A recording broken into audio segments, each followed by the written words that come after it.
পীৰে কামিল শেখ হজৰত মৌলানা গোলাম ৰব্বানী সাহাবৰ মৃত্যুত আমি গোটেই অসমবাসী ৰাইজ মৰ্মাহত হৈছোঁ আৰু তেখেতৰ বিয়োগত যিটো শূন্যতা হৈছে এইটো কেতিয়াও পূৰণ নহ'ব।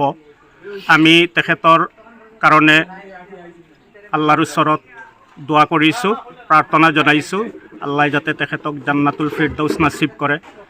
তেখেতৰ জানাজাত লাখ লাখ মানুহৰ উপস্থিতিত সম্পন্ন কৰা হৈছে আৰু বহুত শৃংখলাবদ্ধভাৱে তেখেতৰ জানাজা সম্পন্ন হৈছে। পুলিচ প্ৰশাসনৰ মানুহে যথেষ্ট সহায় সহযোগিতা কৰিছে। আমি সকলো ৰাইজক তেখেতৰ পৰিয়ালৰ ফালৰ পৰা আমি আন্তৰিক ধন্যবাদ জ্ঞাপন কৰিছোঁ। আমি বৰ্তমান তেখেতৰ পৰিয়ালৰ সমূহ সদস্যসকলক সান্তনা দিবলৈ ঘৰত আহিছোঁ আৰু মৰ্মাহত পৰিয়ালৰ সকলোলৈ আমি সমবেদনা জ্ঞাপন কৰিছোঁ আৰু সকলো যাতে শান্তিত থাকক এই কামনা কৰি ইয়াতেই মোৰ বক্তব্য শেষ কৰিম।